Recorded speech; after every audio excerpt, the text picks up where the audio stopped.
Hello viewers, আমি doctor Mohammad Abul Hasnat আজকের লেকচারে সবাইকে স্বাগতম জানাচ্ছি।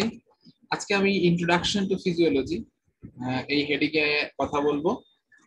যে টপিকগুলোর উপর আজকে আলোচনা করব সেটা হচ্ছে ডেফিনেশন অফ ফিজিওলজি, গোল এবং importance of physiology, functional level of organization of the human body, internal environment বা মেলিউ ইন্টেরিয়র নিয়ে আজকে কথা বলবো, হোমিওস্টেসিস প্রিন্সিপাল নিয়ে কথা বলবো, মেজর হোমিওস্ট্যাটিক কন্ট্রোল সিস্টেম কি কি আছে এবং তাদের রোল কি আছে সেগুলো নিয়ে কথা বলবো, এবং বেসিক যে homeostatic control mechanism, feedback control mainly, সেটা নিয়ে কথা বলবো। Finally gain of negative feedback control এই বিষয়টি নিয়ে কথা বলবো।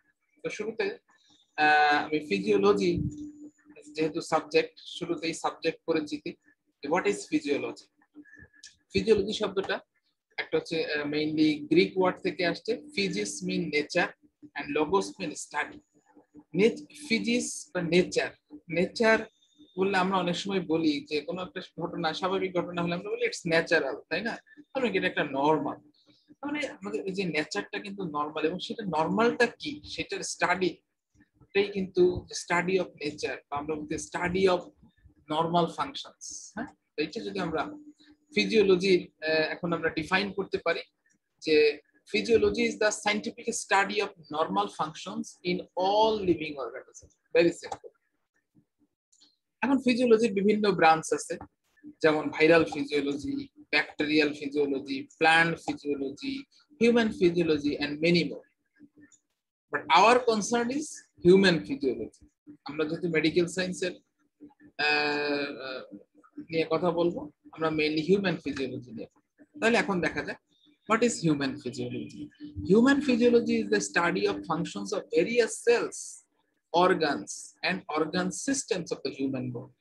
আমরা হিউম্যান বডিকে যদি ফাংশনালি কিছু লেভেলে ভাগ করতে পারি, এবং সেই লেভেলের বিভিন্ন সেলুলার লেভেল থেকে একেবারে অর্গান সিস্টেম লেভেল পর্যন্ত যে তাদের যে ফাংশন, সেটা নিয়ে যে আলোচনা বা স্টাডি, সেটাই হিউম্যান ফিজিওলজি। এর সাথে বলে রাখি যে এই হিউম্যান ফিজিওলজির নলেজটাকে যখন আমরা মেডিকেল ম্যানেজমেন্টে অ্যাপ্লিকেশন করব, তখন সেটাকে বলা হচ্ছে মেডিকেল ফিজিওলজি। তো যাই হোক, গোল অফ ফিজিওলজি, ফিজিওলজির গোল কি? The goal of physiology is to explain the physical and chemical factors that are responsible for origin, development and progression of life. খেয়াল করে যে আমাদের এই যে লাইফ, তার যে কিভাবে অরিজিন এবং সেটা কিভাবে ডেভেলপমেন্ট হলো এবং কি প্রোগ্রেশন হচ্ছে, হ্যাঁ, এই সমস্ত জিনিসের ফিজিক্যালি এবং কেমিক্যালি যে ফ্যাক্টর গুলি আছে রেসপন্সিবল, সেগুলোকে এক্সপ্লেইন করা,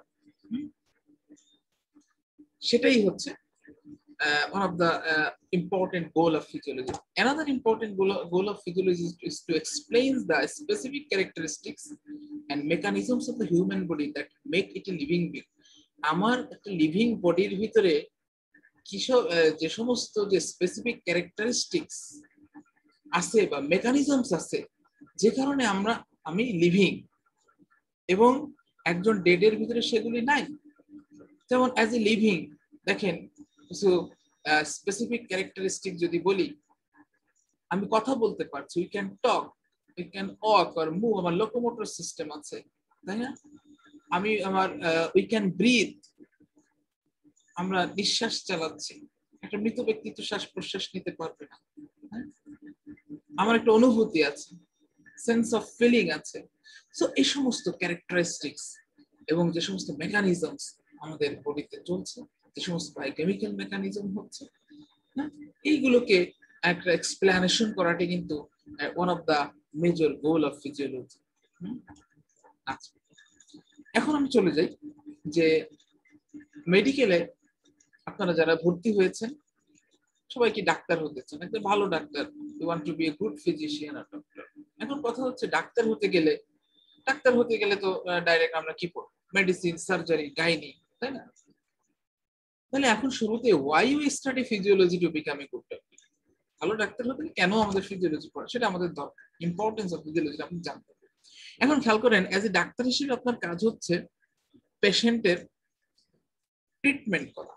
ট্রিটমেন্ট করতে হলে ফার্স্টে আগে পেশেন্টের সমস্যা কি, তার অ্যাবনরমালিটি ডিটেক্ট করতে হবে, ডায়াগনোসিস করতে হবে। what's going wrong inside the body, এবং তার মানে তার অসুখটা আগে বুঝতে হবে কি সমস্যা।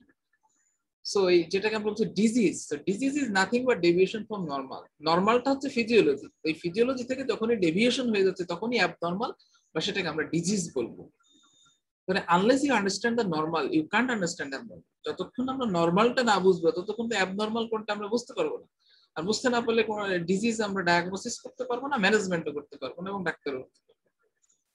বোঝা গেল why physiology is important, why knowledge of physiology is important to become a good doctor. এছাড়াও human physiology is essential to understand the other allied subject like biochemistry, pharmacology, pathology. সর্বোপরি বলতে পারি physiology it is the scientific basis of medicine. অনেক সময় বলে physiology is the mother of medicine, যথার্থই। ওকে, so a practitioner should have a basic knowledge in physiology to become a good physician. Every good physician is a physiologist. Keep it in your mind. যারা ভালো physician প্রত্যেকে কিন্তু একজন physiologist. বোঝা গেল ফিজিওলজির ইম্পর্টেন্সটা কি। এখন আমরা দেখি functional level of organization of the human body. আমরা ফাংশনালি বা ফিজিওলজিক্যালি আমরা যখন হিউম্যান বডির ফিজিওলজি স্টাডি করবো সেটাকে আমরা কতগুলো ফাংশনাল লেভেলে ভাগ করতে পারি। হ্যাঁ, এই লেভেলগুলোকে বলা হচ্ছে লেভেল অফ অর্গানাইজেশন। যেমন আমরা যদি দেখি অর্গানিজম লেভেল, যেমন আমাদের বডি আমরা একটা কমপ্লিট অর্গানিজম, আমরা হচ্ছে মাল্টি সেলুলার অর্গানিজম। আমরা যারা হিউম্যান আমরা মাল্টি সেলুলার অর্গানিজম, এবং একটা ফুল পূর্ণাঙ্গ যে অর্গানিজম, এটা আসলে এই অর্গানিজমটা কিভাবে তৈরি হচ্ছে, যে multiple organ systems make an organism. আমরা হিউম্যান বডি একটা কমপ্লিট অর্গানিজম, এবং আমাদের এর ভিতরে অর্গানিজমের ভিতরে বিভিন্ন ধরনের ফিজিওলজিক্যাল সিস্টেম আছে, তাই না? মাল্টিপল অর্গান সিস্টেম আছে, যেমন আমি বলতে পারি আমার কার্ডিওভাস্কুলার সিস্টেম আছে, রেসপিরেটরি সিস্টেম আছে, ডাইজেস্টিভ সিস্টেম আছে, so many things, physiological systems. তাহলে নেক্সট লেভেল হচ্ছে এই অর্গান সিস্টেম লেভেল। তাহলে কিভাবে একটা অর্গান সিস্টেম আবার কিভাবে তৈরি হচ্ছে, দেখা যাচ্ছে গ্রুপ অফ অর্গান, কয়েকটা organ that work together and further organized into functional physiological system meant for performing various body functions. যেমন আমি যদি এক্সাম্পল দিই, যে এলিমেন্টারি সিস্টেম বা একটা ডাইজেস্টিভ সিস্টেম, এটার কতগুলো অর্গান মিলে, যেমন আমি বলতে পারি যে ধরেন ওরাল ক্যাভিটি আছে, ফ্যারিংস, তারপরে oesophagus, stomach, small intestine, large intestine, এই সমস্ত মিলে, এছাড়া লিভার আছে, ওকে, প্যানক্রিয়াস, যাই হোক আলটিমেটলি এগুলো সব মিলে একটা অর্গান সিস্টেম, যেটা ডাইজেস্টিভ সিস্টেম তৈরি করে। ওকে, তাহলে গেল organ system level. Next level হচ্ছে অর্গান লেভেল। এটা কিভাবে অর্গান লেভেল, দেখা যাচ্ছে যে 2 or more primary type of tissue are organized into larger unit। সবাই জানেন যে 2 বা ততোধিক ধরনের টিস্যু অর্গানাইজড হয়ে আলটিমেটলি একটা লার্জার ইউনিট তৈরি করে, যেটাকে আমরা অর্গান বলি। যেমন কিডনি একটা organ, liver, heart, lungs, is organ. Then next level যে টিস্যু লেভেল। টিস্যুটা কি হচ্ছে, সিমিলার টাইপ অফ সেলস আর অর্গানাইজড ইনটু টিস্যু। এগুলো একই ধরনের সেল, হ্যাঁ, একই ধরনের কাজ, এরকম কতগুলো সিমিলার টাইপ অফ সেল মিলে কিন্তু একটা টিস্যু তৈরি হয়। হ্যাঁ, তাহলে টিস্যুর পরে নেক্সট যেটা লেভেল সেটা হচ্ছে ভেরি বেসিক লেভেল, যেটা হচ্ছে সেলুলার লেভেল। তাহলে এইটা হচ্ছে কয়েকটা যে major functional level of organization of the human body. তাহলে আমরা হিউম্যান বডিকে cellular level, tissue level, organ level, organ system level এবং অর্গানিজম লেভেলে তাদের ফাংশনকে স্টাডি করতে পারি। তো এইটা গেল লেভেল অফ অর্গানাইজেশন। খেয়াল করেন যে কথাটা বললাম এইটাই এখানে ছবিতে দেখানো হয়েছে। এখানে একটা দেখেন সেলুলার লেভেল, একটা সিঙ্গেল সেল, এরকম কতগুলো সেল মিলে টিস্যু হয়েছে। 2 বা ততোধিক টাইপ অফ টিস্যু মিলে দেখেন একটা অর্গান হয়েছে। আবার এখানে বিভিন্ন অর্গান, হ্যাঁ, মিলে একটা সিস্টেম, তাদের একই ধরনের কাজ। হ্যাঁ, যেমন ডাইজেস্টিভ সিস্টেম, এখানে দেখা যায় একটা অর্গান সিস্টেম তৈরি হয়েছে, এবং একটা অনেকগুলো অর্গান সিস্টেম মিলেই কিন্তু দেখেন এখানে একটা পূর্ণাঙ্গ অর্গানিজম বা কমপ্লিট অর্গানিজম লেভেল। এখন আমরা আলোচনা করব ইন্টারনাল এনভায়রনমেন্ট অথবা মিলিউ ইন্টেরিয়র। তাহলে বডির ইন্টারনাল এনভায়রনমেন্ট বলতে আমরা কি বুঝি? তার আগে একটা জিনিসটা বলতে চাই যে একজন এই টার্মটা ইন্ট্রোডিউস করছে একজন ফ্রেঞ্চ ফিজিওলজিস্ট যার নাম ক্লদ বার্নার্ড। ওকে, এই internal environment of the body অথবা মেলিউ ইন্টেরিয়র এই টার্মিনোলজিটাকে সে ইন্ট্রোডিউস করে। তাহলে বডির ইন্টারনাল এনভায়রনমেন্ট বলতে যেটা বোঝায় যে যে এনভায়রনমেন্টে আমাদের বডি সেলগুলো বেঁচে আছে, তাই না? আমাদের বডি সেলগুলোর যে সারাউন্ডিং এনভায়রনমেন্ট, সারাউন্ডিং, সেটাই তো সেলের বডির এনভায়রনমেন্ট, তাই না? So it is the environment in which the cell of the body exist. সেই এনভায়রনমেন্টে আমাদের বডি সেলগুলো আছে। ওকে, আমি আরো যদি সহজ করে বলি, যে আমি যদি বলি সিম্পলি এনভায়রনমেন্ট বলতে কি বোঝো, আমি কোন এনভায়রনমেন্ট, আমার চারপাশে যা আছে সেটাই আমার এনভায়রনমেন্ট, তাই না? আমার সারাউন্ডিংস এ যা আছে সেটাই আমার এনভায়রনমেন্ট। তাহলে বডির ইন্টারনাল এনভায়রনমেন্ট বলতে বডির ভিতরে যে সেলগুলো আছে, সেলগুলো যে এনভায়রনমেন্ট, সেলের সারাউন্ডিং এ যে এনভায়রনমেন্ট সেটাই ইন্টারনাল এনভায়রনমেন্ট। তাহলে সেলের চারপাশে কি আছে? সেলের ভিতরেও অ্যাকুয়াস এনভায়রনমেন্ট, বাইরেও অ্যাকুয়াস এনভায়রনমেন্ট। তাহলে যেহেতু বাইরের দিকে যে অ্যাকুয়াস এনভায়রনমেন্ট তাকে বলে extra cellular fluid. Cells are surrounded by extra cellular fluid. Extra cellular ফ্লুইডেই কিন্তু তারা নিমজ্জিত হয়ে আছে, তাই না? তাহলে এবং একটা জিনিস যদি খেয়াল করেন, আমরা কিন্তু আমাদের এই এনভায়রনমেন্টের উপরে ডিপেন্ডেন্ট। এনভায়রনমেন্টের যে কোনো যদি কোনো গন্ডগোল হয় তাহলে কিন্তু আমাদের ফাংশনের গন্ডগোল হবে। ধরেন আজকে এনভায়রনমেন্টে প্রচন্ড ঝড় হলো, ঝড় হয়ে বিদ্যুতের খুঁটি টুটি অনেক কিছু নষ্ট হয়ে গেল, বাসায় রান্না বান্না বন্ধ হয়ে গেল, অনেক ঝামেলা, আমার কিন্তু নর্মাল ফাংশনিং এ সমস্যা হবে। আজকে লকডাউন থেকে বাজারে যেতে পারছি না, বাজার থেকে খাবার আনতে হবে, তাহলে কি এই যে নিউট্রিশন সাপ্লাই, কিন্তু আপনি যদি বাজারে না যেতে পারেন, বাইরে যদি বাজার খোলা না থাকে, আপনার বাসায় নিউট্রিশন আসবে কোথা থেকে? বাজারে গিয়ে তো আপনাকে নিউট্রিশন গুলো খাবার দাবার কিনে নিয়ে আসতে হবে, তাই না? তবে দেখেন বাইরের এনভায়রনমেন্টে কোনো একটা চেঞ্জ হলে এটা কিন্তু আপনাকে এফেক্ট করছে।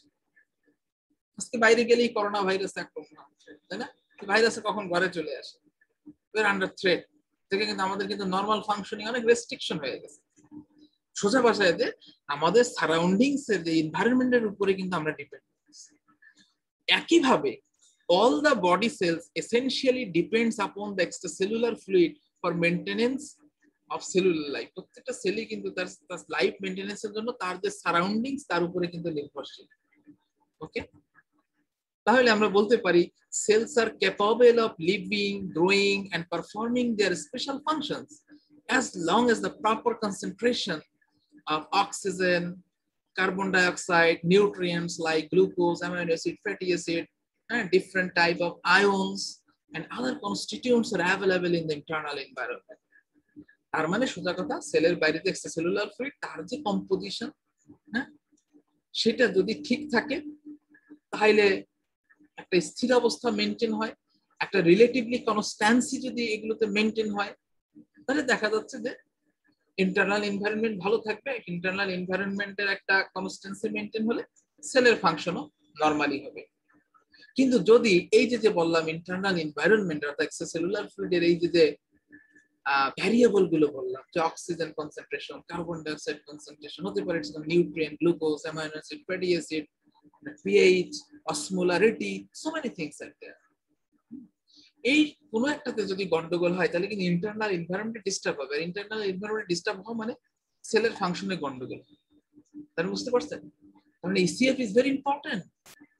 তাহলে আমরা বলতে পারি যে extracellular fluid is considered as an internal environment or milieu interior in which the cells of the body are nourished and maintained in a state of equilibrium. Okay, তাহলে এক্সামিনার যখন আপনাকে প্রশ্ন করবে what is called internal environment of the body, first of all আপনি একটা simple sentence উত্তর দেবেন, the extracellular fluid is called internal environment of the body. Next question goes to you, why extracellular fluid is considered as internal environment? Why not intracellular fluid is considered as internal environment? You have to explain. কারণ আমরা স্বাভাবিক অবস্থায় আমরা যদি এটা সম্পর্কে না জানি, আমাদের কাছে মনে হবে যে আমরা বডি ফ্লুইড যে 60% আছে বডি ওয়েটের, তার ভিতরে কিন্তু মেজরিটি 2/3 থেকে কিন্তু ইন্ট্রাসেলুলার ফ্লুইড, আর 1/3 থাকে কিন্তু এক্সট্রাসেলুলার ফ্লুইড। তো স্বাভাবিকভাবে মনে হয় যখন আমাকে কেউ প্রশ্ন করবে যে ইন্টারনাল এনভায়রনমেন্ট কোনটাকে, ইসিএফ কে বলবো না আইসিএফ কে, আমার যদি না জানা থাকে স্বাভাবিকভাবে আমার মাথায় আসবে যেহেতু বেশি আইসিএফ টা যেহেতু বেশি 2/3 বা 40%, তাহলে মানে এটাই হবে। Sir ICF is called internal environment. Wrong. You will get a big zero. Okay? এটা বেশি বা কমের বিষয়। বিষয়টা হচ্ছে আমার এনভায়রনমেন্ট বলতে বলতে আমার সারাউন্ডিং বোঝায়।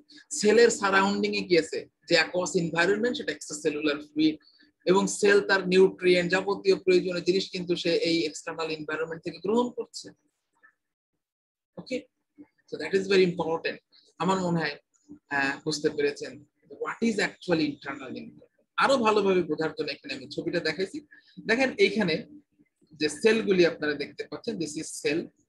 হ্যাঁ, তাহলে সেলের ভিতরে আছে ইন্ট্রাসেলুলার ফ্লুইড, 2/3 থাকে ইন্ট্রাসেলুলার ফ্লুইড। আমরা যদি একজন 70 কেজি ওজনের মানুষের কথা চিন্তা করি, তার 60% বডি ওয়েটের 60% হয় হচ্ছে 42 লিটার, তার মানে তার বডি ফ্লুইড 42 লিটার। এই 42 লিটারের আবার 40% বা 2/3 হচ্ছে আইসিএফ, যেটা আমরা যদি হিসাব করি 28 লিটার। তাহলে আউটসাইড দ্য সেল, যেটাকে আমরা বলি এক্সট্রাসেলুলার ফ্লুইড, সেটা হচ্ছে 20% বা 14 লিটার। এই 28 আর 14 টোটাল 42 লিটার। ওকে, তাহলে দেখেন সেলের চারপাশে যে সারাউন্ডিংস এ কি আছে, এক্সট্রাসেলুলার ফ্লুইড। এক্সট্রাসেলুলার ফ্লুইড আবার এখানে দেখেন একটা ভাস্কুলার কম্পার্টমেন্টে যেটা হচ্ছে ব্লাড বা প্লাজমা, আর ইন্টারস্টিশিয়াল স্পেসে যে ফ্লুইডটা থাকে সেটা হচ্ছে ইন্টারস্টিশিয়াল ফ্লুইড, যেটা প্রায় 11 লিটারের মতো থাকে। ব্লাড আছে 5 লিটার, প্লাজমা 3 লিটার। যা হোক,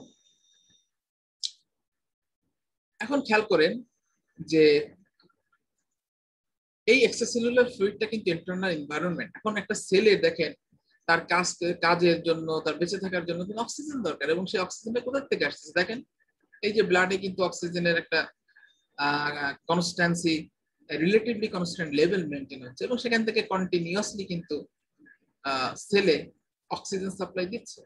তাহলে ব্লাডে যদি একটা সার্টেইন লেভেলের অক্সিজেন কনসেন্ট্রেশন মেনটেন না হয়, তাহলে একসময় অক্সিজেন শেষ হয়ে যাবে, অক্সিজেন ডেফিসিয়েন্সি ডেভেলপ করবে, তাই না?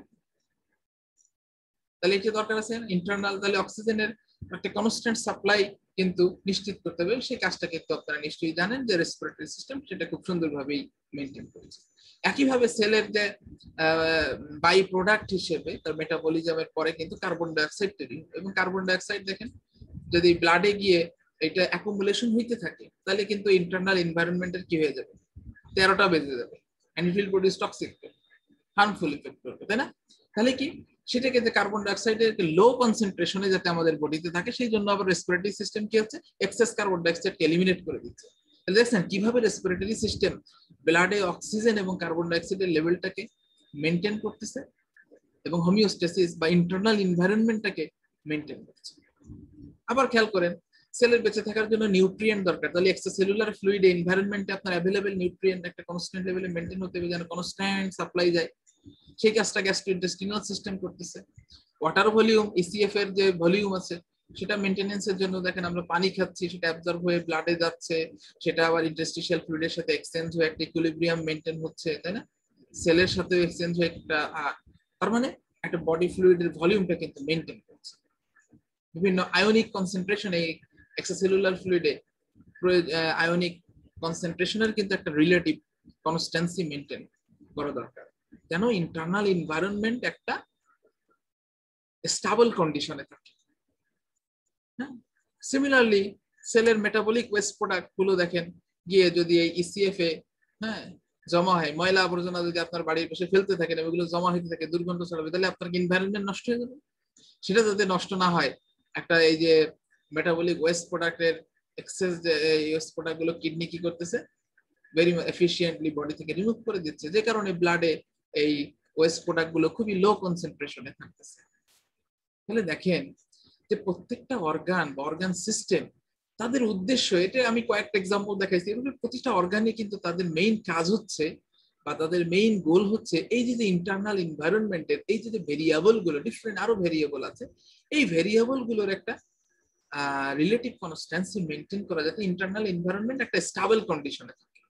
এটা যেন বেশি আপ ডাউন করলে তো মুশকিল, বাইরে পরিবেশ যদি স্থিতিশীল না থাকে, বাংলাদেশের পরিবেশ যদি আপনার এনভায়রনমেন্ট অস্থিতিশীল হয়ে যায় তাহলে তো আপনার ফাংশনে গন্ডগোল হবে, তাই না?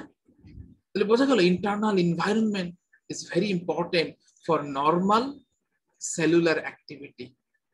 আজকে যদি আপনার ইসিএফ এর পিএইচটা অল্টার্ড হয়ে যায় তাহলে পরে এনজাইমেটিক অ্যাক্টিভিটি অল্টার হয়ে যাবে। যদি টেম্পারেচার আপনার ডিঅ্যারেঞ্জমেন্ট হয় মুশকিল, খুব মুশকিল। ব্লাড প্রেশারটা যদি চেঞ্জ হয়ে যায় মুশকিল। অসমোলারিটি যদি চেঞ্জ হয়ে যায় প্রবলেম। গ্লুকোজ কনসেন্ট্রেশন বেড়ে গেলে তার মানে ইন্টারনাল এনভায়রনমেন্টে ডিস্টার্ব হলেই সমস্যা। ওকে, আমার মনে হয় বুঝতে পেরেছেন। এখন ইন্টারনাল এনভায়রনমেন্ট যদি বুঝে থাকেন তাহলে হোমিওস্টেসিস বোঝাটা খুব ইজি। হোমিওস্টেসিস এটাও কিন্তু উৎপত্তিগতভাবে এটা গ্রিক শব্দ থেকে আসছে। হোমিওস মিন্স সিমিলার বা লাইক, অ্যাজ লাইক। কিসের মতো? As like as stasis. Stasis মানে একটা স্ট্যান্ডিং স্টিল বা একটা স্টেবল কন্ডিশন, একটা স্থির অবস্থা, মোটামুটি রিলেটিভলি একটা স্টেবল বা একটা constant, relative constancy, like a stable condition, like a stable condition. তার মানে ইন্টারনাল এনভায়রনমেন্টের একটা মোটামুটি একটা স্টেবিলিটি মেনটেন করাটাই হচ্ছে হোমিওস্ট্যাসিস, বা একটা রিলেটিভ কনস্ট্যান্সি মেনটেন করাটাই হোমিওস্ট্যাসিস, ঠিক কিনা? তাহলে এখন আমার মনে হয় হোমিওস্ট্যাসিসকে আমরা ডিফাইন করতে পারবো। Homeostasis can be defined as the maintenance of a stable and relatively constant internal environment. যেটা ইন্টারনাল এনভায়রনমেন্টের আরেকটা নাম কি? Milieu interior. ইন্টারনাল এনভায়রনমেন্টের একটা রিলেটিভ কনস্ট্যান্সি মেনটেন করাটাই হোমিওস্ট্যাসিস। Very simple. আর it is the maintenance of nearly constant or static condition in the internal environment of the body. ঠিক আছে? ওই যে পিএইচটা একটা সার্টেন সেট পয়েন্টে মেইনটেইন করতে হবে। ব্লাড প্রেশারের একটা সেট পয়েন্ট আছে, সেখানে আশেপাশে থাকতে হবে, বেশি ফ্লাকচুয়েটেড করলে মুশকিল। টেম্পারেচারের একটা সেট পয়েন্ট আছে, জাস্ট ফর এক্সাম্পল আমি এগুলো বলবো। তাহলে এখন দেখি যে এই যে ইন্টারনাল এনভায়রনমেন্টের জন্য কিছু ইম্পর্টেন্ট রেগুলেটেড ভেরিয়েবল বা ফ্যাক্টরস ইন্টারনাল এনভায়রনমেন্ট, যেগুলো একটা সেট পয়েন্টে বা একটা স্থির অবস্থায় বা একটা রিলেটিভলি কনস্ট্যান্ট লেভেলে কিন্তু মেনটেন হতে হবে, আদারওয়াইজ আপনার এই ইন্টারনাল এনভায়রনমেন্ট কিন্তু ডিস্টার্ব হবে। তাহলে সেগুলো কেমন? যেমন মেইনটেনেন্স অফ পিএইচ। আমরা জানি যে পিএইচ এর একটা নরমাল লেভেল আছে, considerable, very minimum fluctuation, that is 7.36 to 7.45. Okay, then regulation of the temperature. Temperature একটা সেট পয়েন্ট আছে বডিতে, হ্যাঁ, that is 36.1 degree centigrade. Water balance, body ফ্লুইডের একটা সার্টেন ভলিউম আছে, যে বেশি হলেও সমস্যা, কম হলেও সমস্যা, ভলিউমটা মেনটেন করতে হবে। বিভিন্ন ইলেকট্রোলাইটের একটা নরমাল কনসেন্ট্রেশন আছে, ইলেকট্রোলাইট হোমিওস্ট্যাসিস মেনটেন করতে হবে। একটা কোনো হুট করে অনেক ইলেকট্রোলাইট বেড়ে গেল, পটাশিয়াম যদি বেড়ে গেল অনেক, it will create disturbance. Potassium কমে গেল, it will create disturbance। তার মানে একটা অপটিমাম পটাশিয়ামের কনসেন্ট্রেশন হবে, সেট পয়েন্ট আছে। সিমিলারলি সোডিয়াম, ক্যালসিয়াম, হ্যাঁ, সো এই আয়নিক কনসেন্ট্রেশন গুলো কিন্তু একটা নরমালিটি মেনটেন করতে হবে, otherwise it will create disturbance in the internal environment.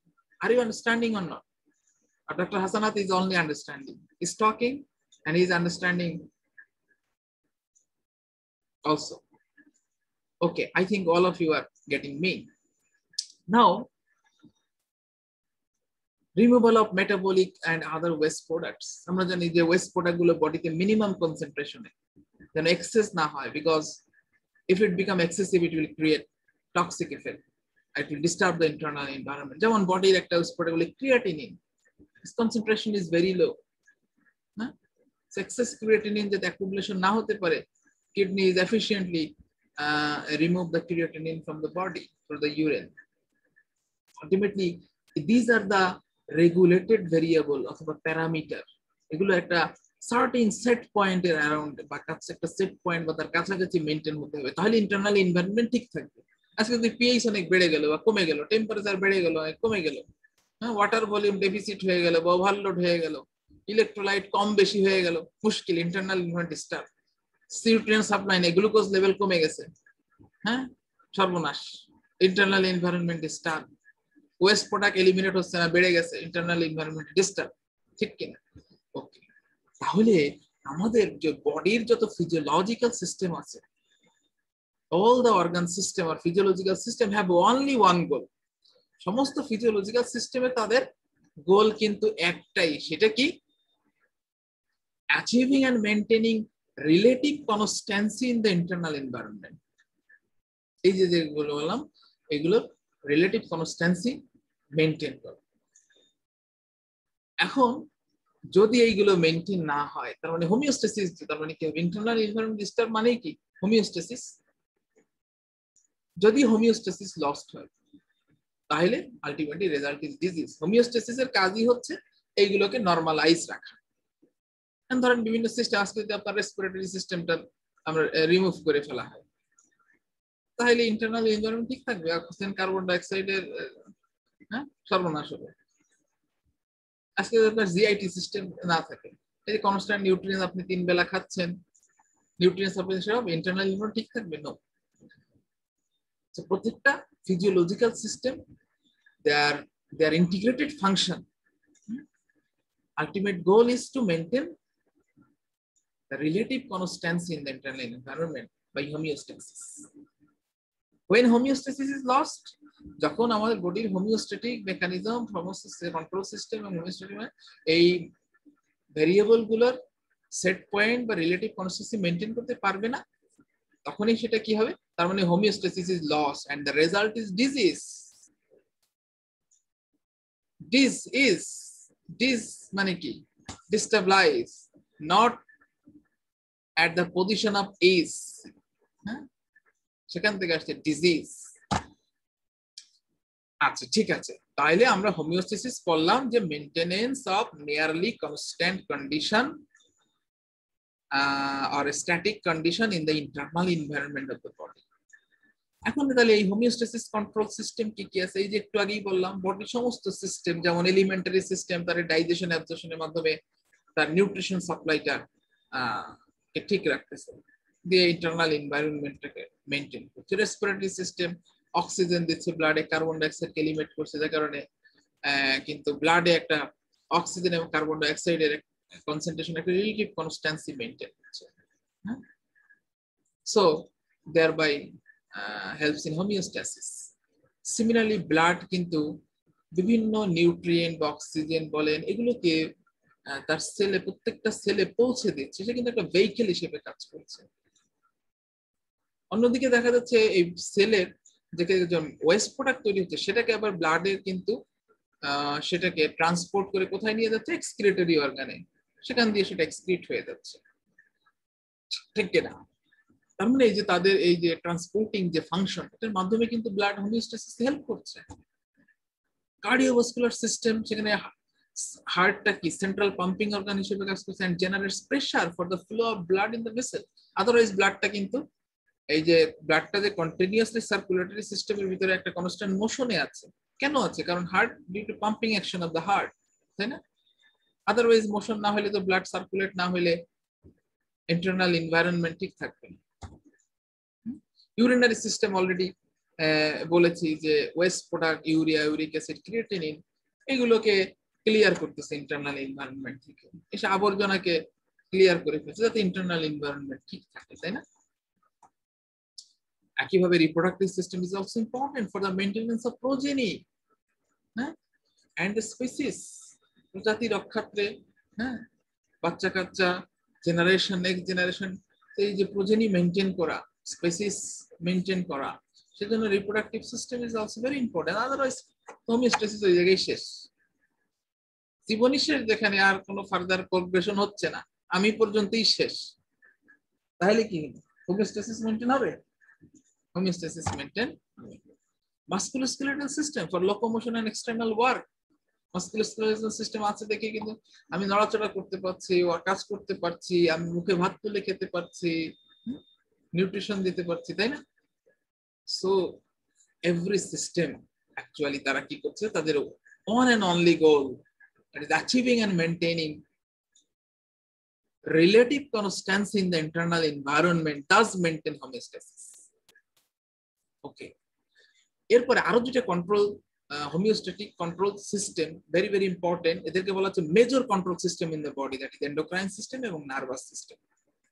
Endocrine system হরমোনগুলো কিন্তু বিভিন্ন এন্ডোক্রাইন হরমোনের ভিতরে মেটাবলিজম এবং আদার বডি কিছু ফাংশন কন্ট্রোল করছে, এবং নার্ভাস সিস্টেমও কিন্তু তার কোঅর্ডিনেশন কমিউনিকেশনের মাধ্যমে সমস্ত বডির ফাংশনটাকে কি করছে, কন্ট্রোলিং এর মাধ্যমে হোমিওস্ট্যাসিস মেইনটেইন করছে। এই দুইটা লাস্টে যে দুইটা বললাম, এন্ডোক্রাইন এবং নার্ভাস সিস্টেম, এদেরকে মেজর রেগুলেটরি সিস্টেম, কারণ এই দুই সিস্টেম আবার বাকি সমস্ত সিস্টেমকে কি করে, কন্ট্রোল করে।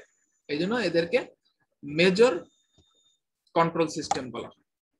ওকে, আচ্ছা, সেটা যদি ঠিক থাকে, এখন আসেন যে হোমিওস্ট্যাটিক রেগুলেটরি মেকানিজম, প্রত্যেকটা সিস্টেমই তারা হোমিওস্ট্যাসিস মেইনটেইন করার জন্য চেষ্টা করছে, কিন্তু তাদের main মেকানিজমটা, what is the very basic regulatory homeostatic mechanism? এটা যদি এক কথায় উত্তর দেই, সেটা হচ্ছে ফিডব্যাক মেকানিজম। কি হোমিওস্ট্যাটিক রেগুলেটরি মেকানিজমের নাম কি? Feedback mechanism. এখানে একটা ফিডব্যাক মেকানিজমের লুপ দেখানো হয়েছে, ভেরি বেসিক মেকানিজম। আমি এতক্ষণ যে ইন্টারনাল এনভায়রনমেন্টের যে বিভিন্ন ওয়েল রেগুলেটেড প্যারামিটার, যেমন বললাম পিএইচ আছে, টেম্পারেচার আছে, জাস্ট ফর এক্সাম্পল, আরো অনেক কিছু আছে, blood pressure, osmolarity, so many things আছে। তো এই সমস্ত প্যারামিটার যেগুলো রেগুলেটেড, ওয়েল রেগুলেটেড, এটা নরমাল কন্ডিশনে আছে, ওকে ভালো। যখন কোনো কারণে ডিউ টু এনি স্টিমুলাস, যেমন আমরা ধরেন ডেইলি কিন্তু আমরা বিভিন্ন ধরনের এনভায়রনমেন্টাল চ্যালেঞ্জ বা স্ট্রেসে কিন্তু এক্সপোজ হচ্ছে, তাই না? যে কারণে কিন্তু আমাদের বডির, সেটা আমাদের বডির ইন্টারনাল এনভায়রনমেন্টকে এফেক্ট করে, ইন্টারনাল এনভায়রনমেন্টকে স্টিমুলেশন দিচ্ছে to be change, but our body physiological system শিখেছে এই চেঞ্জটাকে রেজিস্ট করবে। কিভাবে দেখেন, খেয়াল করেন, কোনো একটা স্টিমুলেশনের কারণে আমাদের একটা হোমিওস্ট্যাটিক বা যে কোনো একটা ওয়েল রেগুলেটেড প্যারামিটার নরমাল থেকে একটা ডেভিয়েশন হলো, আইদার বেড়ে গেল বা কমে গেল। আমি ধরে নেই ব্লাড প্রেশারের কথা যদি ধরি, যে ব্লাড প্রেশার বেড়ে গেল কোনো কারণে, ডেভিয়েশন হলো, নরমাল থেকে ডেভিয়েশন হলো, তখন কি হবে, আমাদের বডিতে সেন্সর আছে, কিছু ডিটেক্টর বা রিসেপ্টর আছে। এই ধরেন ব্লাড প্রেশারের কথা যখন বলবো, তখন এই রিসেপ্টরের নাম হচ্ছে ব্যারো রিসেপ্টরস। এই প্রেশার যখন ইনক্রিজ করে, এই ব্যারো রিসেপ্টর গুলো স্টিমুলেটেড হয়ে তখন সেই যে চেঞ্জটাকে ডিটেক্ট করতে পারছে, তাই না?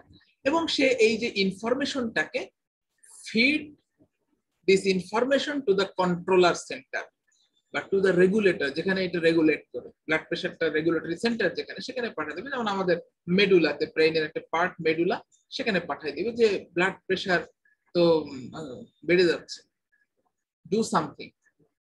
তখন এই কন্ট্রোলার সেন্টার কি করবে, সে ডিসিশন নিয়ে একটা মোটর কমান্ড বা একটা ইফারেন্ট পাথওয়ে দিয়ে ইফেক্টরে পাঠিয়ে দিবে। ইফেক্টরে যারা ব্লাড প্রেশারটাকে ব্লাড প্রেশার বাড়ানো কমানোর কাজে যারা ইনভলভ আছে, যেমন ইফেক্টর এখানে কি হবে, হার্ট কার্ডিয়াক কন্ট্রাক্টিলিটি কমাই দিল, যেহেতু ব্লাড প্রেশার বেশি আছে কমাতে হবে, কার্ডিয়াক কন্ট্রাক্টিলিটি কমাই দিল, ফোর্স অফ কন্ট্রাকশন কমিয়ে দিল, ব্লাড ভেসেলকে রিল্যাক্স করে দিল। তাহলে আলটিমেটলি কি হবে, আলটিমেটলি ব্লাড প্রেশারটা যে বেড়ে গেছিল সেইটা কারেকশন হয়ে আবার নরমালে চলে গেল। তাহলে ফিডব্যাক মেকানিজমের কাজ কি, যে নরমাল থেকে যখনই কোনো ভ্যারিয়েবল বা কোনো প্যারামিটার ডেভিয়েশন হবে বা চেঞ্জ হবে, সেইটাকে আবার নরমালে নিয়ে আসাটাই হচ্ছে ফিডব্যাক সিস্টেমের কাজ। এবং এই যে বেসিক সিস্টেম, এখানে যে মেইন কম্পোনেন্ট গুলো দেখতে পাচ্ছেন, যে একটা স্টিমুলার যখনই হবে, যে একটা ডেভিয়েশন চেঞ্জ, সেটাকে সেন্সর লাগবে, সেটাকে সেন্স করবে, একটা এফারেন্ট পাথওয়ে দিয়ে কন্ট্রোলারে যাবে, কন্ট্রোলার একটা ইফারেন্ট দিয়ে কমান্ড পাঠাবে, এবং ফাইনালি কারেকশন।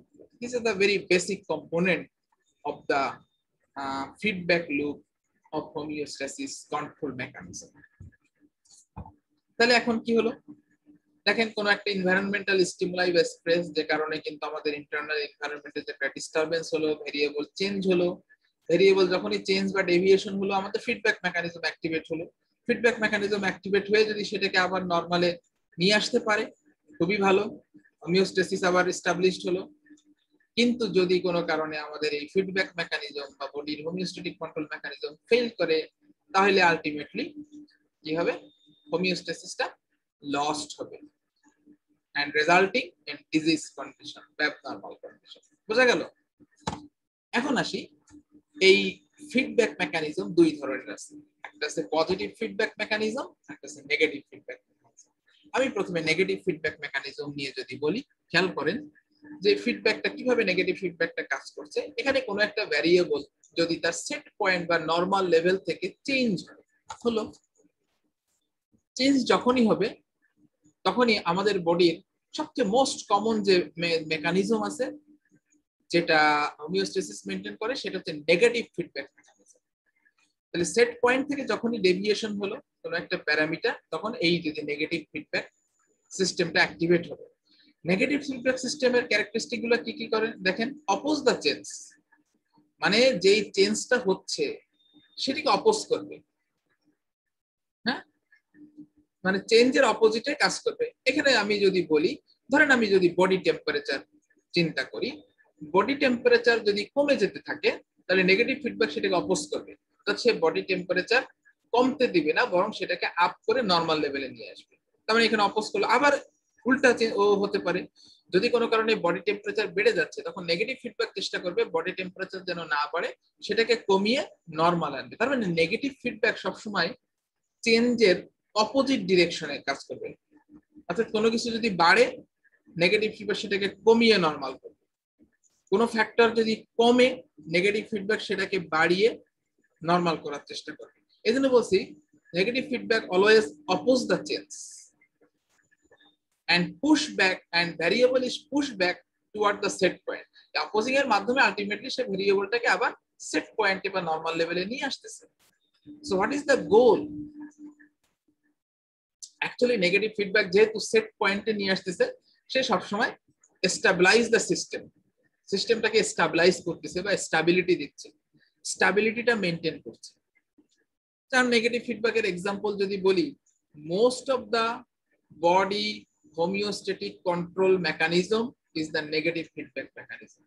অনেক কিছু বলতে পারি, regulation of blood pressure, regulation of pH, water balance, electrolyte balance, regulation of hormone, so many things. যাই হোক, দ্যাট ইজ গুড, কারণ নেগেটিভ ফিডব্যাক তো ভালো, সবসময় সে সেট পয়েন্টে নিয়ে আসতেছে, নরমাল রাখার চেষ্টা করছে। ওকে, এখন আমরা যদি দেখি পজিটিভ ফিডব্যাকটা যদি দেখি কি হয়। Positive feedback enhance the change. Enhance the change মানে it acts in the same direction as that of the change। যেটা চেঞ্জ হচ্ছে সেটাকে আরো বাড়াই দিবে, causes more of the same। যে ঘটনাটা ঘটলো, if the initiating stimulus causes more of the same। just for example, আমি যদি বলি, ধরেন আপনার ব্লাড প্রেশারটা কোনো কারণে বাড়তেছে, কারণ এইখানে যদি পজিটিভ ফিডব্যাক কাজ করে, তাহলে ব্লাড প্রেশারকে আরো বাড়াই দিবে। বা ব্লাড প্রেশার কমতেছে, এখানে পজিটিভ ফিডব্যাক অপারেট করলে ব্লাড প্রেশারটাকে ফার্দার ডিক্রিজ করে। তার মানে নেগেটিভ ফিডব্যাক সবসময় চেঞ্জকে অপোজ করত এবং ভ্যারিয়েবলকে সেট পয়েন্টের দিকে সে নিয়ে যেত। কিন্তু পজিটিভ ফিডব্যাক হচ্ছে চেঞ্জ যেটা হচ্ছে সেটাকে আরো অ্যাম্পলিফাই করছে, যে কারণে ভ্যারিয়েবলটা সেট পয়েন্ট থেকে দূরে চলে যাচ্ছে। Variable is pushed even further from the set point, change is amplified, যে কারণে positive feedback is harmful. Most of the time it is harmful for our body. Usually it is not beneficial. Okay, যে কারণে it is better known as a vicious cycle। আমি কি negative feedback এবং positive ফিডব্যাকের মধ্যে খুব basic ডিফারেন্সটা বোঝাতে পেরেছি? এখন আপনারাই বলেন, which feedback mechanism is always beneficial for our body? নিঃসন্দেহে negative feedback mechanism is always beneficial for our body, but positive feedback mechanism most of the time they are harmful, তারা ভিসিয়াস সাইকেল করে, তাই না? একটু পরে আসছি। এখন যেহেতু নেগেটিভ ফিডব্যাক জিনিসটাকে আমরা বুঝতে পেরেছি, আমার মনে হয় এখন নেগেটিভ ফিডব্যাক সিস্টেমের যে ডেফিনেশন সেটা পড়তে আর অসুবিধা হবে না। If some factor become excessive or too little, a control system which consists of a series of changes that return the factor toward a certain value, যেটা অলরেডি বললাম নেগেটিভ ফিডব্যাক সবসময় চেঞ্জকে অপোজ করবে এবং ভ্যারিয়েবলকে সেট পয়েন্টে নিয়ে আসবে। এটাই হচ্ছে নেগেটিভ ফিডব্যাক সিস্টেম। ওকে, নেগেটিভ ফিডব্যাক সিস্টেমের এক্সাম্পল বলি, most control system of the body একবার নেগেটিভ ফিডব্যাক। তারপরেও কিছু এক্সাম্পল যদি অনেক সময় এক্সামিনার বলে যে কিছু এক্সাম্পল বলেন, আমরা বলতে পারি regulation of blood pressure, maintenance of water balance, regulation of acid base balance, very typical examples. আরো এক্সাম্পল দিতে পারি regulation of carbon dioxide concentration in the blood, কিভাবে কার্বন ডাইঅক্সাইডের কনসেন্ট্রেশন রেগুলেট হচ্ছে। এখানে যদি কোনো কারণে ব্লাডে এক্সট্রাসেলুলার ফ্লুইডে কার্বন ডাইঅক্সাইড কনসেন্ট্রেশন বেড়ে গেল, তাহলে এক্সট্রাসেলুলার ইন্টারনাল এনভায়রনমেন্টে কার্বন ডাইঅক্সাইড বেড়ে গেল, তাহলে এখন আপনার বডি হোমিওস্টেসিস নেগেটিভ ফিডব্যাক, এটাকে কমাতে হলে কি লাগবে? Negative feedback. তাহলে নেগেটিভ ফিডব্যাক কি করবে? বেশি বেশি এই পালমোনারি ভেন্টিলেশনটাকে বাড়াই দিবে। বাড়াই দিলে আপনার ব্রিদিং এর মাধ্যমে এক্সেস কার্বন ডাইঅক্সাইডটা বডি থেকে এলিমিনেট হয়ে যাবে এবং carbon dioxide concentration brings down to initial normal set point or normal concentration. Very other hand, opposite ঘটনা ঘটতে পারে যদি কোনো কারণে ব্লাডে কার্বন ডাইঅক্সাইড কনসেন্ট্রেশন ফল করে, সেক্ষেত্রে কি হবে? Due to operation of the negative feedback mechanism, pulmonary যে ভেন্টিলেশন আছে সেই ভেন্টিলেশনটা কমে যাবে।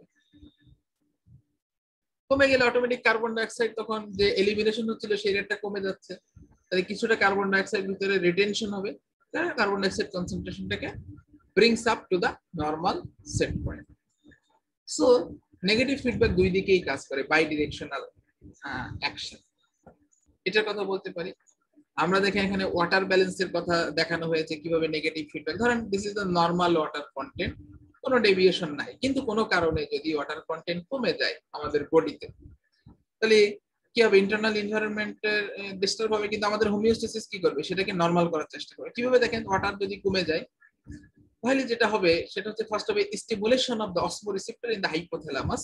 Hypothalamus it is a part of our brain, যেখানে কিছু অসমোরিসেপ্টর আছে যারা বডি ফ্লুইডের অসমোলারিটিকে ডিটেক্ট করতে পারে। যখন বডিতে ওয়াটার ডেফিসিট কন্ডিশন ডেভেলপ করে তখন এই অসমোরিসেপ্টর গুলো স্টিমুলেটেড হলে সেখান থেকে একটা হরমোন সিনথেসিস হয় এডিএইচ, যেটা পরবর্তীতে পোস্টেরিয়র পিটুইটারি থেকে সিক্রেশন হয়ে এটা ব্লাডের মাধ্যমে কিডনিতে এসে ওয়াটার রিঅ্যাবজর্পশন করে, বেশি বেশি ওয়াটার কনজার্ভ করে। যেহেতু বডিতে ওয়াটার ডেফিসিট আছে এই জন্য সে চায় ইউরিনের ভিতরে যে ওয়াটার লসটা হচ্ছে এটাকে মিনিমাইজ করা, তাহলে বডিতে কিছু ওয়াটার কনজার্ভ করা, যেহেতু ওয়াটার ডেফিসিট আছে।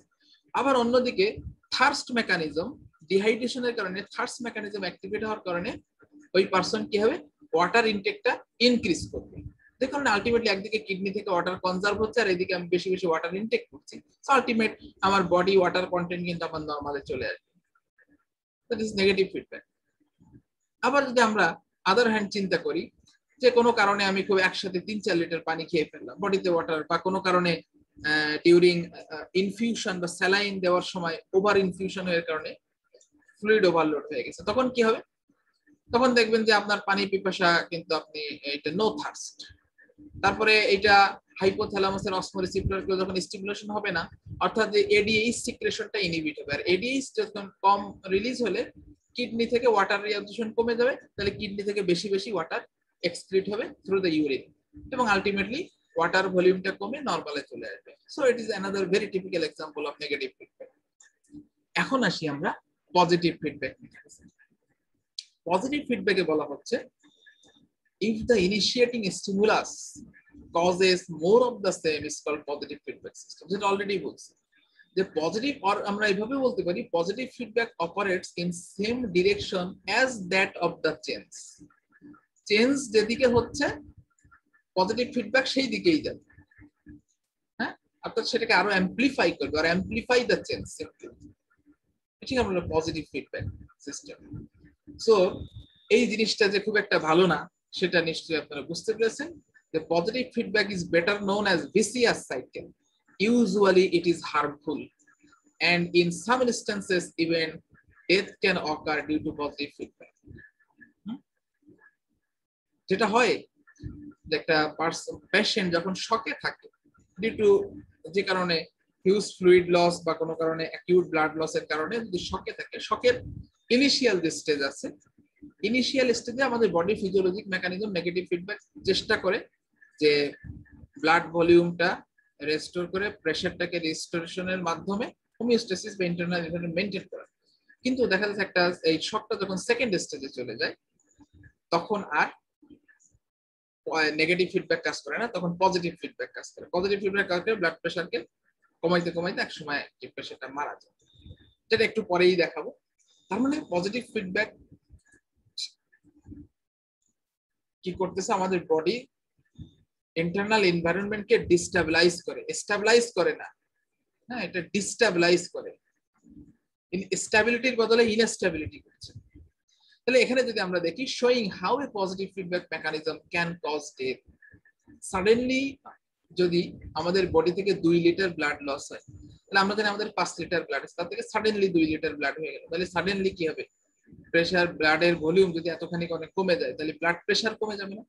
প্রেশার কমে গেলে blood flow to the heart muscle, এই ফ্লোটা কমে যাবে, তাহলে হার্ট মাসেল উইক হয়ে যাবে, উইক হলে হার্ট মাসেলের যে পাম্পিং অ্যাক্টিভিটি উইক হবে, পাম্পিং অ্যাক্টিভিটি উইক হলে কার্ডিয়াক আউটপুট কম হবে, কার্ডিয়াক আউটপুট যদি কম হয় তাহলে ব্লাড প্রেশার ফার্দার কি হবে, যা কমছিল আগে তার চেয়ে আবার কমবে, further decrease of blood pressure to heart muscle, heart muscle further weakening হবে, ফার্দার উইক পাম্পিং এর কারণে কার্ডিয়াক আউটপুট আরো কমবে এবং ব্লাড প্রেশার আরো কমে আলটিমেটলি এই চক্রটা চলতে চলতে এক সময়, হ্যাঁ এই চক্রটা কি হবে, রিপিট হতে থাকবে until death. That is Y এই সাইকেলটাকে বলা হচ্ছে ভিসিয়াস সাইকেল। এই সাইকেলটাকে কি বলা হচ্ছে, ভিসিয়াস সাইকেল, মনে থাকবে? আচ্ছা, এখন এতক্ষণ পজিটিভ ফিডব্যাকের তো বেশিরভাগ আমরা হার্মফুল ইফেক্টের কথা বললাম, তবে হ্যাঁ এর কিছু উপকারিতা আছে। Sometimes positive feedback can serve useful purpose under following circumstances. যেমন আমরা ক্লট ফরমেশনের কথা বলতে পারি। ক্লট ফরমেশন যখন একটু রক্ত কোনো জায়গায় কেটে গেল, প্রথমে একটু জমাট বাঁধে, সেটা আস্তে আস্তে সেখানে আরো ক্লটিং ফ্যাক্টর অ্যাক্টিভেশনের মাধ্যমে একটা ক্লট ফরমেশন করছে এবং আলটিমেটলি ব্লিডিংটাকে স্টপ করছে, সেটা ভালো, বেনিফিশিয়াল। হ্যাঁ, ফুল মেকানিজমটা আমি একটু পরে দেখাবো, আপনারা ক্লটিং মেকানিজম পরে যখন পড়বেন তখন আরো ভালো বুঝতে পারবেন। Child birth parturition process, this is another beneficial effect of positive feedback mechanism. এছাড়া একটা আছে LH charge, luteinizing hormone surge just before ovulation, that is also example of positive feedback, and it is a beneficial effect because without LH surge there will be no ovulation. LH surge is mandatory for ovulation. LH surge না হলে ovulation হবে না। So এটা another একটা খুবই ভালো beneficial effect. আর একটা হচ্ছে জেনারেশন অফ নার্ভ ইম্পালস। একবার যদি সোডিয়াম চ্যানেল ওপেন হয়, আরো সোডিয়াম চ্যানেল ওপেন হয়ে হ্যাঁ হইতে হইতে একটা ডিপোলারাইজেশন হবে, অ্যাকশন পটেনশিয়াল ডেভেলপ হবে। ওকে, তো নার্ভ অ্যাকশন পটেনশিয়াল যখন পড়বো তখন এটা বুঝতে আরো সুবিধা হবে। এই মুহূর্তে আসলে নিউ ফার্স্ট ইয়ারের পক্ষে বোঝাটা টাফ। তো যেটা বললাম যে কোয়াগুলেশনটা যে পজিটিভ ফিডব্যাক দিচ্ছে, সেটা এক্স্যাক্টলি ঠিক কিভাবে পজিটিভ ফিডব্যাকটা এখানে কাজ করছে যদি খেয়াল করেন, যখন একটা ব্লাড ভেসেলে ইনজুরি হলো, ব্লিডিং শুরু হলো, তখন কিন্তু আলটিমেটলি বিভিন্ন ক্লটিং ফ্যাক্টর, ক্যাসকেড অফ যে রিঅ্যাকশন, হ্যাঁ কোয়াগুলেশন পাথওয়ে একটা অ্যাক্টিভেট হবে এবং আলটিমেটলি প্রোথ্রম্বিন অ্যাক্টিভেটর ফর্মেশন। এই প্রোথ্রম্বিন অ্যাক্টিভেটর কি করে, প্রোথ্রম্বিনকে থ্রম্বিনে কনভার্ট করে। এই থ্রম্বিনটা আবার দেখেন একটা ফিডব্যাক দিচ্ছে, কি করতেছে, সে stimulate the formation of prothrombin activator, মানে যত বেশি থ্রম্বিন তৈরি হচ্ছে এই থ্রম্বিন আবার প্রোথ্রম্বিন অ্যাক্টিভেটর তৈরিকে স্টিমুলেট করছে, তাহলে বেশি বেশি প্রোথ্রম্বিন অ্যাক্টিভেটর, বেশি বেশি থ্রম্বিন, এবং এই জায়গাটা এই পজিটিভ ফিডব্যাকের কারণে বেশি বেশি কিন্তু আলটিমেটলি যত বেশি থ্রম্বিন হবে তত ফিব্রিনেশন থেকে ফিব্রিন হবে এবং ফাইনালি ক্লটের মাধ্যমে, ফরমেশনের মাধ্যমে ব্লিডিংটাকে স্টপ করবে। তাহলে আমার মনে হয় এখানে বুঝতে পেরেছেন যে ক্লটিং মেকানিজমে পজিটিভ ফিডব্যাকটা এক্স্যাক্টলি কিভাবে কাজ করছে।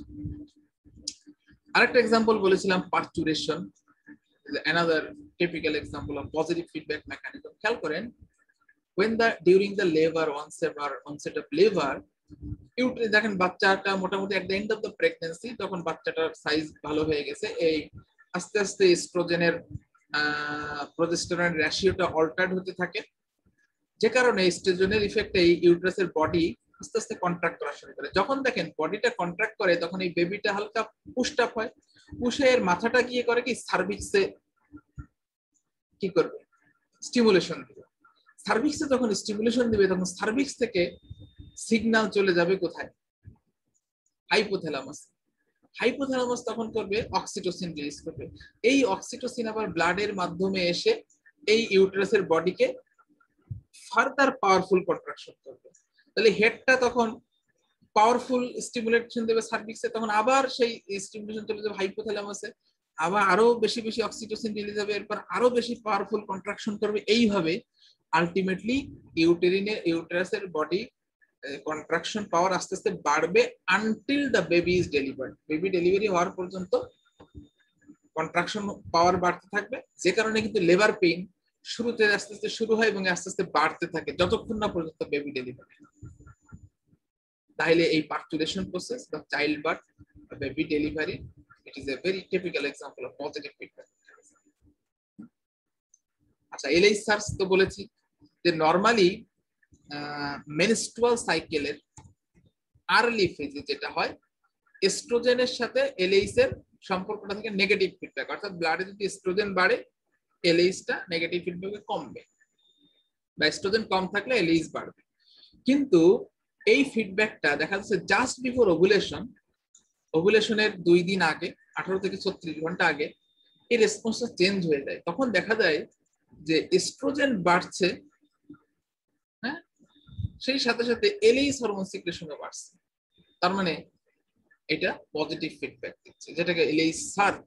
এবং ওভুলেশনের 16 ঘন্টা আগে এই এলএইচ হরমোনটা ম্যাক্সিমাম পিক লেভেলে চলে যায়, এবং যে কারণেই কিন্তু ultimately LH search is mandatory for ovulation। আপনারা পরবর্তীতে আরো জানবেন, আপাতত এইটুকু জানা থাক। এখন যেটা বলবো সেটা হচ্ছে গেইন অফ ফিডব্যাক। গেইনটা, গেইন বলতে আসলে যেটা বোঝায় একটা যে কোনো একটা ফিডব্যাক কন্ট্রোল সিস্টেমের ইফেক্টিভ, সে কতটা ইফেক্টিভ, কতটা efficient. So it is the degree of effectiveness with which a control system maintains a constant condition is determined by gain of negative feedback. Okay, সোজা ভাষায় degree of effectiveness of the control system, একটা control system homeostasis maintain করছে কতটা effective, কতটা efficient. এটা বোঝানোর জন্য একটা জিনিস খেয়াল করেন, যে কোনো একটা ফিডব্যাক সিস্টেমের কথা আমরা ধরি ব্লাড প্রেশার রেগুলেশনে। ব্লাড প্রেশার রেগুলেশনের one of the very important short term regulatory mechanism the baroreceptor feedback mechanism। আপনারা ভবিষ্যতে পড়বেন ব্লাড প্রেশার রেগুলেশন চ্যাপ্টারে baroreceptor ফিডব্যাক রেগুলেশন। এখন এই baroreceptor ফিডব্যাক রেগুলেশনের কাজ হচ্ছে ব্লাড প্রেশার বাড়লে তাকে কমিয়ে নরমাল করা। এখন খেয়াল করেন, আমি ধরে নিলাম suppose mean arterial blood pressure 100 millimetre of mercury, এটাকে আমরা সেট পয়েন্ট ধরব। এখন ধরেন দুইজন পার্সন আমরা পাশাপাশি নিলাম, একজন পার্সনের ব্যারোরিসেপ্টর সিস্টেম ফাংশনিং, আরেকটা পার্সনের ক্ষেত্রে চিন্তা করেন যে ব্যারোরিসেপ্টর নাই। সাপোজ মনে করেন এখন যার বডিতে baroreceptor system is not functioning, তার এক্সারসাইজ করলে দেখা যাচ্ছে তার ব্লাড প্রেশারটা উঠে গেল 175। দেখেন ছিল 100, সেখান থেকে ডেভিয়েশন হয়ে ব্লাড প্রেশারটা চলে গেল 175 মিলিমিটার অফ মার্কারি। যেহেতু তার ব্যারোরিসেপ্টর নাই, এই জন্য সে ব্লাড প্রেশারটাকে নামাইতে পারছে। কিন্তু যার বডিতে blood pressure baroreceptor system functioning আছে, সে এক্সারসাইজ করলে দেখা যাচ্ছে তার ব্লাড প্রেশার পরিবর্তন হয় 125 millimetre of mercury, main pressure থেকে জাস্ট 125। তার মানে দেখেন ব্যারোরিসেপ্টর থাকার কারণে কতটুকু কারেকশন হচ্ছে। ব্যারোরিসেপ্টর না থাকলে 175, আর থাকলে বেটে বাড়ে 125 হচ্ছে, তার মানে কারেকশন 25। আপনার ব্যারো রিসিপ্টর থাকার কারণে এই 50 মিলিমিটার মার্কারি কিন্তু প্রেসার কারেকশন হয়ে যাচ্ছে, যে কারণে আপনার ব্যারো রিসিপ্টরের ফাংশনিং থাকলে কিন্তু 175 হচ্ছে না, এখানে 125। তাহলে ইরোর কতটুকু থেকে গেল? ইরোর থেকে যাচ্ছে আরো 25, তাই না? Correction 50, error 25। তাহলে এখন যদি আমরা গেইন ক্যালকুলেট করি, gain is equal correction divided by error. তাহলে এখানে কারেকশন যদি আমরা দিই 50, ইরোর কে যদি 25, তাহলে এই গেইন হবে 2। তাহলে ব্যারো রিসিপ্টর ফিডব্যাক মেকানিজমের গেইন কত? 2। হ্যাঁ, এইটা এবং এই গেইন দিয়ে আমরা বুঝতে পারবো যে একটা ফিডব্যাক মেকানিজম কতটা ইফেক্টিভ, তার ইফেক্টিভনেস কতটা। সেখানে আমরা দেখলাম ব্যারো রিসিপ্টরের ইফেক্টিভনেস কিন্তু খুব বেশি না, মাত্র 2। কিন্তু সেই তুলনায় যদি রেনাল সিস্টেম, যে আপনার ব্লাড প্রেশার রেগুলেশনের কিডনি মেকানিজম অর্থাৎ রেনাল বডি ফ্লুইড মেকানিজম, এটার গেইন অনেক বেশি। হ্যাঁ, গেইন অনেক বেশি, সো এটার ইফেক্টিভ বেশি, ব্লাড প্রেশার কন্ট্রোলে কিডনির ইফেক্টিভ বেশি।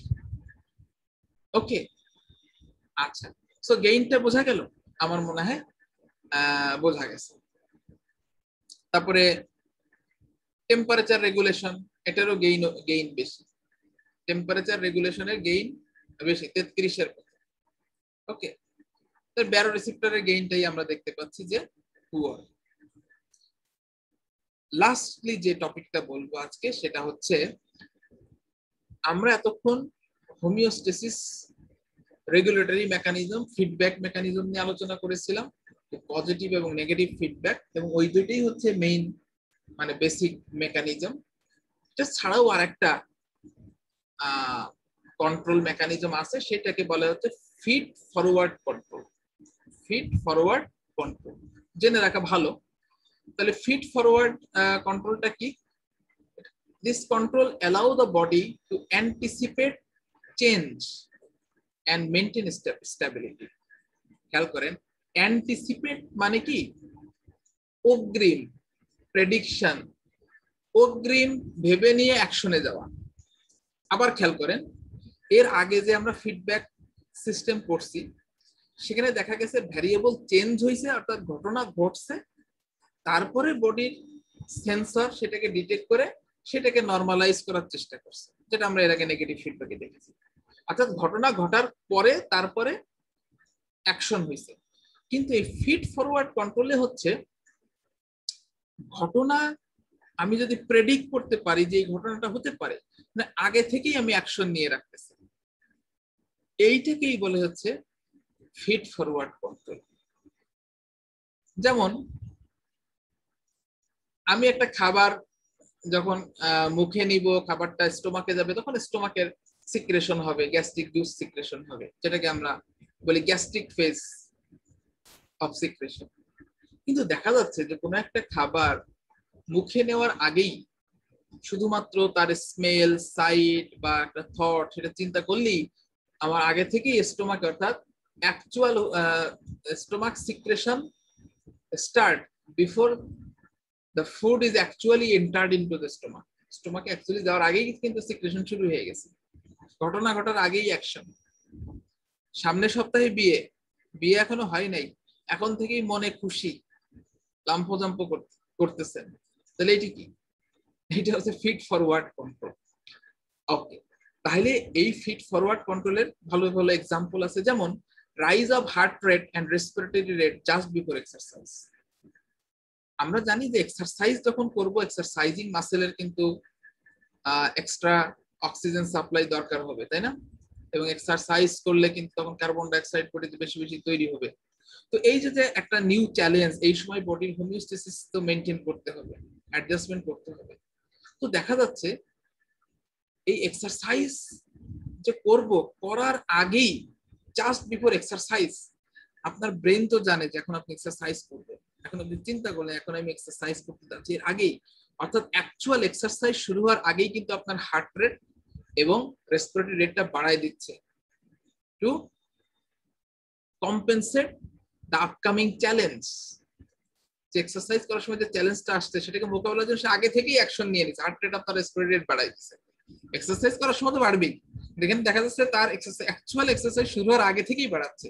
এইটাকে বলে ফিড ফরওয়ার্ড কন্ট্রোল। ওকে, আরেকটা এক্সাম্পল দিই।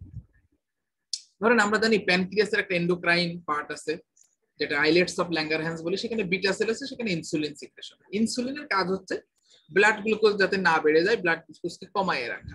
এখন খেয়াল করেন, আমরা যখন ভাত আফটার মিল টেকিং মিল, যখন ফুডটা অ্যাকচুয়ালি যখন ডিউরিং ডাইজেশন বা আমরা যখন একটা ফুড জাস্ট চিন্তা করলাম বা দেখলাম সাইড স্মেল, তখনই একটা সিগন্যাল চলে যাচ্ছে, বিভিন্ন গ্যাস্ট্রিক সিক্রেশন হচ্ছে, সেখানে কিছু লোক হরমোনস আছে, এরা সিগন্যাল পাঠিয়ে দিচ্ছে প্যানক্রিয়াসে খাবার আসতেছে। এখনো আসে নাই, খাবার আসতেছে, তোমার সুগার লেভেল বেড়ে যাবে। হ্যাঁ, তুমি কি করো, ইনসুলিন সিক্রেশন বাড়াও। অর্থাৎ খাবার ডাইজেশন হয়ে অ্যাবজর্পশন হয়ে গ্লুকোজটা ব্লাডে যাওয়ার আগেই, গ্লুকোজ গেলে তো সে ইনসুলিন সিক্রেশন বাড়াবে, তবে গ্লুকোজ আসার আগেই এই বিটা সেল কিন্তু কিছু ইনসুলিন সিক্রেশন করতেছে অ্যাডভান্স, কারণ প্রেডিক্ট করে নিচ্ছে যে গ্লুকোজ ইজ কামিং, এখনো আসেনি। যে কারণে হয় কি আফটার মিল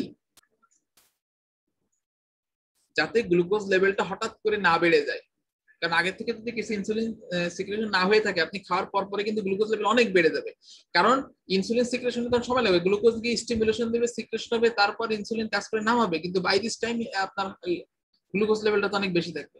এই জন্য দেখেন সিস্টেম এমন করে দিছে যে গ্লুকোজ ব্লাডে যাওয়ার আগেই বিভিন্ন সিগন্যাল এই জিআইটি হরমোনের প্যানক্রিয়াসে চলে যাচ্ছে এবং আগে থেকে অ্যাডভান্স ইনসুলিন সিক্রেশন করা শুরু করছে। তাহলে এটা হচ্ছে ফিড ফরওয়ার্ড। এরকম আরো এক্সাম্পল আছে আমাদের সেরিবেলামে সার্কিটে, সেখানে পার্কিনজি সেল একটা সেল আছে, যেটাকে আর একটা সেল আছে granular cell. Granular cell Purkinje সেলকে এই ফিড ফরওয়ার্ড ইনহিবিশন করে, সেটা আবার উল্টা, সেখানে ইনহিবিট করে। যাই হোক, সেরিবেলাম এসে মনে রাখেন, সেরিবেলাম না পড়লে এখন ফার্স্ট ইয়ার নিউ ফার্স্ট ইয়ারে সেটা বোঝা সম্ভব না, বাট জাস্ট এইটা যদি বোঝেন যে ফিড ফরওয়ার্ড জিনিসটা কি, তাহলে হবে। তখন সেরিবেলাম যখন আমরা পড়াবো তখন জাস্ট এই জিনিসটা একটু মনে করাই দেবো যে এইখানে এই ফিড ফরওয়ার্ড মেকানিজম কাজ করছে। ওকে, তো অনেক অনেক ধন্যবাদ, আজকে এই পর্যন্তই। ভালো থাকেন, ভবিষ্যতে আরো ইন্টারেস্টিং টপিক নিয়ে আপনাদের সামনে হাজির হব। That's all for today.